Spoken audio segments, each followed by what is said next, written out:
Bienvenue sur DC TV, la télévision des Alpes du Sud et Hautes-Alpes, de l'Ubaye et du Pays de Seine, de la vallée de la Blanche également. Si je dis cela, eh bien, c'est parce que cette émission, on va la consacrer à la commune, à la station de Chabanon, sur la commune de Sélaunay. Nous sommes avec son maire. Merci d'être avec nous.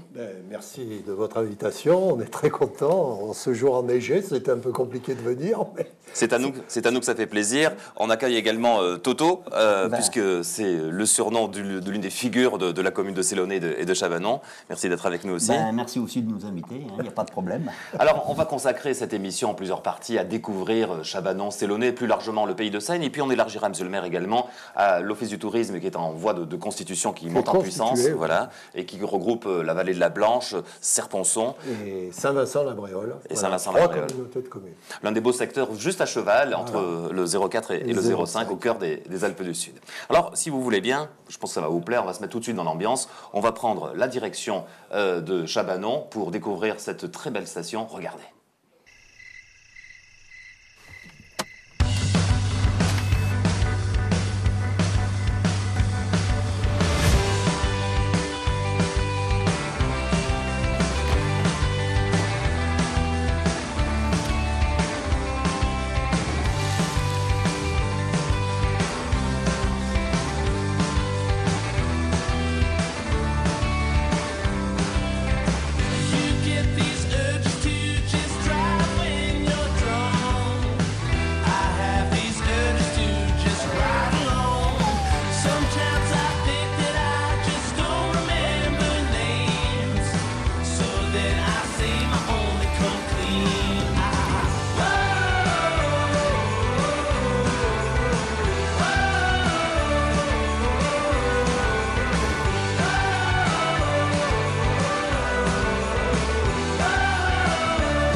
Eh bien, dites-moi, ça donne envie, hein? Ça donne envie de vite rejoindre Chabanon pour aller skier, profiter du ski. Alors également, comme on le voit, du ski de nuit. Alors ça, c'est d'ailleurs intéressant pour beaucoup de hauts alpins qui, de temps en temps, se demandent, mais qu'est-ce que c'est quand ils sont, je sais pas, du côté du col de Manse ou un peu en hauteur au-dessus de Gap, mais qu'est-ce que c'est ces lumières au fond? C'est la piste de nuit de Chabanon. Et qui se demandent plus, qui viennent voir. Qui viennent voir.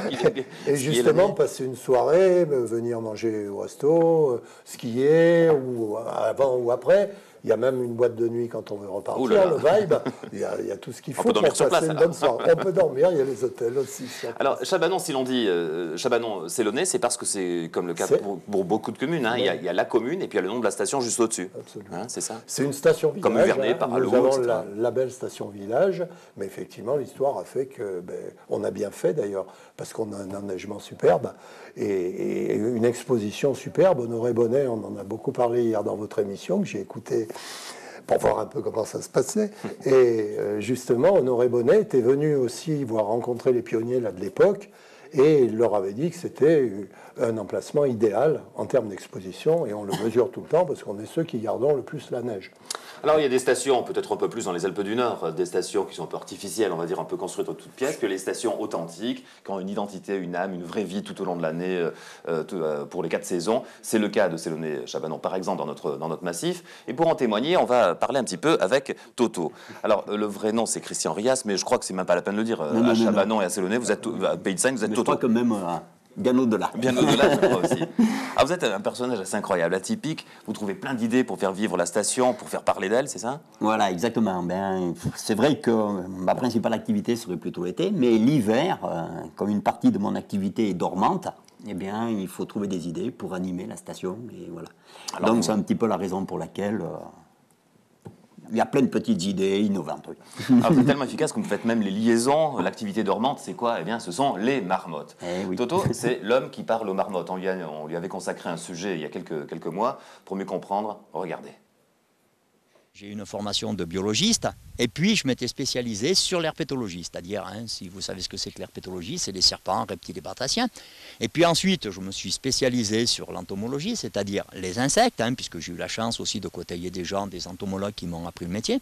Et puis lorsque je faisais mes recherches et mes études en montagne, eh bien, très souvent, j'étais souvent taquiné par ce petit animal qui venait me voir. Parce qu'il est vrai que je passais souvent 1 mois et demi, voire 2 mois en montagne, justement, pour faire mes recherches.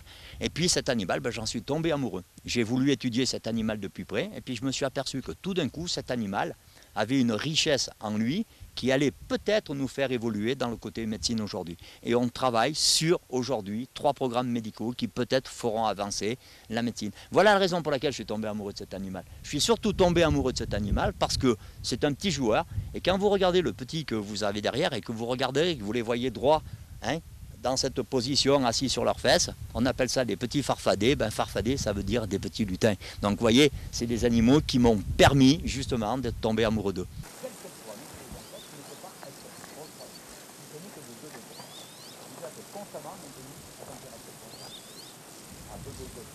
Cette approche que j'ai de très très près, eh bien vous ne pourriez pas la faire pour une raison bien simple, c'est que ce gentil petit animal, tout gentil qu'il est, a des dents, et ses couteaux de section, si vous vous en approchez d'un peu trop près et que vous tendez la main, il est capable de vous sectionner un doigt sans aucun problème. Et cette familiarité que j'ai avec cet animal a justement été du fait que je suis membre de la colonie, je pue la marmotte, je dors comme la marmotte, et je vis comme la marmotte. En réalité, je vis quand même dans un appartement, il ne faut pas croire que je vis dans un trou non plus. J'adore, vraiment. Alors on dit l'homme qui parle aux marmottes pour attirer l'attention, mais en fait c'est pas ça, vous êtes très proches, vous les avez presque apprivoisés, c'est plus ça l'esprit. Alors apprivoiser, c'est un bien grand mot, parce que c'est toujours très difficile d'apprivoiser. Je ne crois pas qu'il y ait d'animaux d'abord apprivoisiers réellement. Mais c'est vrai que je les approche de très, très près, je suis constamment avec elles me suivent. Voilà. Lorsque je les appelle, elles sont présentes, elles ont l'écoute de ma voix. Donc c'est vrai qu'actuellement, on pourrait dire qu'elles sont vraiment apprivoisées, que je parle aux marmottes. Et c'est vrai que quand j'appelle Pépette, Fifi ou autre, elles sont là, elles sont à l'écoute, elles savent exactement qui est leur nom. Ouais. C'est incroyable, il faut venir le voir pour le croire, comme on dit. Oui. Mais il y en a qui viennent beaucoup justement pour ça, parce que l'été, c'est ma principale activité. Vous faites quoi l'hiver Alors l'hiver, je m'occupe de l'animation de la station. Alors, je présente films d'animation, disons, sur les marmottes, puisque j'en ai fait. Je suis aussi... je fais des contes et légendes, puisque les montagnes ont beaucoup de contes et légendes, et ce sont des contes et légendes que l'on retrouve lorsque les gens promènent l'été. Donc, ce qui fait que je fais un peu le système de l'ancien guide qui fait les veillées. Ouais, j'essaye de recréer ce système-là. Voilà, après, je ne parle pas des... Oui, voilà, les étoiles, avec les contes et les étoiles, bien sûr. Je reviens sur les veillées avec M. le maire, c'était quelque chose, ça, ça s'est perdu, quoi. Oui, mais comme quoi, c'est des cycles, on essaye de retrouver cette ambiance. Cette ambiance, quitter un peu, pas souvent du CTV, mais quitter un peu la télévision pour parler. Tous ces beaux moyens de communication, on peut casser les veillées. Oui, c'est ça. On peut, non, mais c'est pour ça que j'évoque ça. Et vous avez alors lancé une autre idée qui fait du buzz, vous êtes vraiment incroyable.